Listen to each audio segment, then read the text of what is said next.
If I secretly placed a blue ball inside a wooden box, and then later I showed you the closed wooden box and said, "There's a blue ball inside this box," you could only believe or disbelieve me. You couldn't know for sure.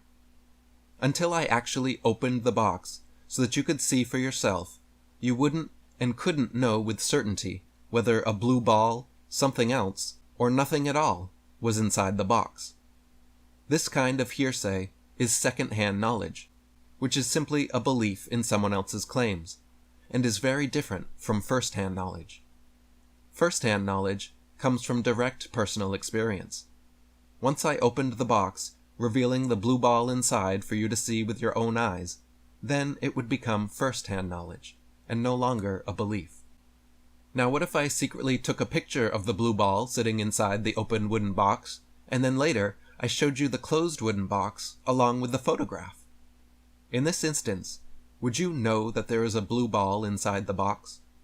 No. Once again, until I actually opened the box so that you could see for yourself, you wouldn't and couldn't know with certainty whether that picture was of a different box, if the ball was removed or replaced after the picture was taken, or if the picture was completely doctored and faked.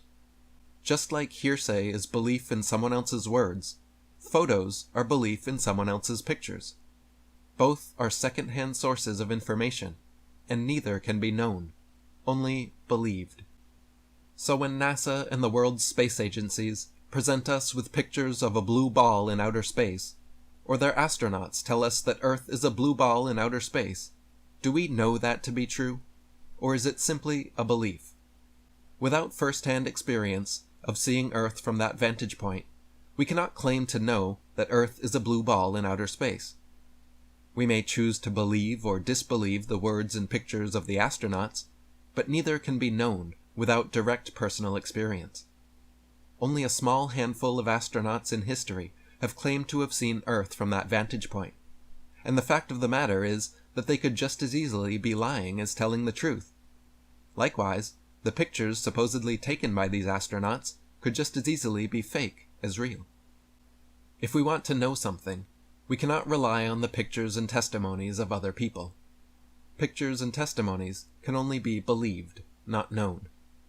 So how can we endeavor to know, and not just believe, the true shape of the Earth? People and pictures can lie, but tangible substances and empirical demonstrations cannot. In your experience, the horizon is always horizontal, and sea level is always level. Still water remains flat across its surface and physically cannot show curvature or convexity upon its surface. The horizon rises to the eye level of the observer and remains flat 360 degrees around regardless of altitude. Your every experience and every personal observation is always that of being upright on a level Earth. You have never experienced being upside down or on the sides of a gigantic globe. Even if you believe Earth is a globe, in your experience, you know it to be flat. Likewise, you have never observed or experienced the supposed motion of the Earth. Except for maybe an earthquake or an avalanche, your every experience and personal observation is that of a completely motionless Earth. In your experience, the sun, moon, and stars are all moving overhead, but the Earth underfoot is still. Even if you believe Earth is moving, in your experience, you know it to be motionless. Over 2,500 years ago, the Buddha said, "Believe nothing, no matter where you read it or who said it, unless it agrees with your own reason and common sense.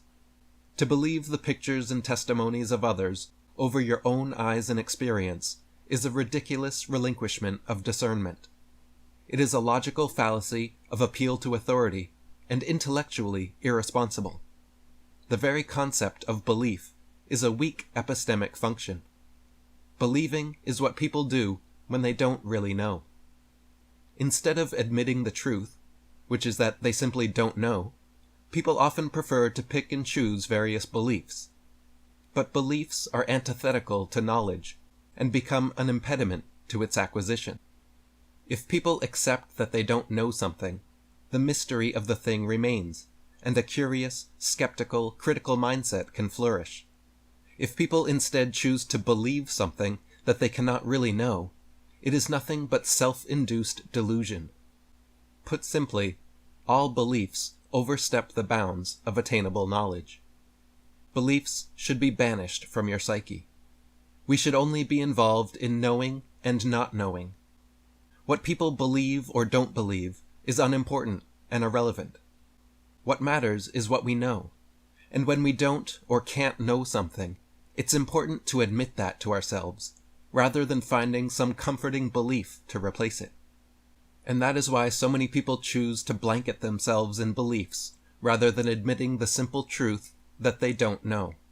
Because beliefs are comforting. It's uncomfortable to realize that you don't know the greatest mysteries of life, and it's much more comforting to pretend you do, by adopting a belief system that provides answers to all those questions.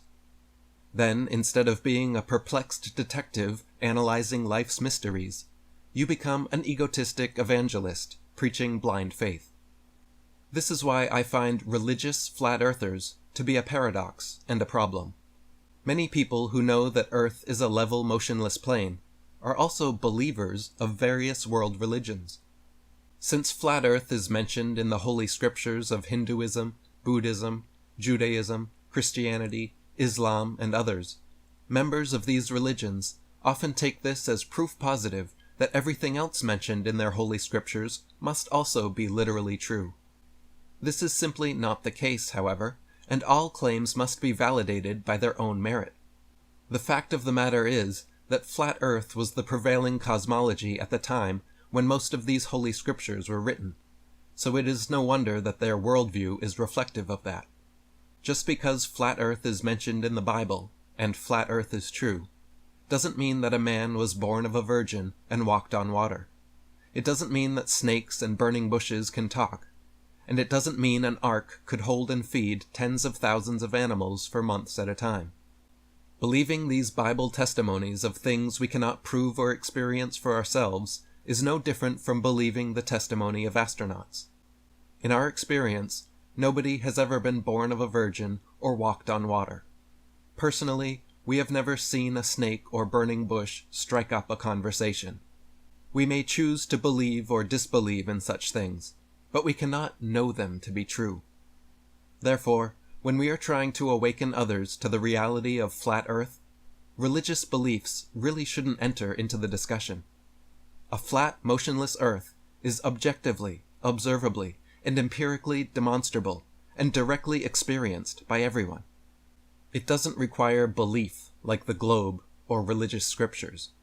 Flat Earth is backed by abundant evidence, experiments, and experience, and that is why people like myself don't just believe the Earth is flat, we know it is.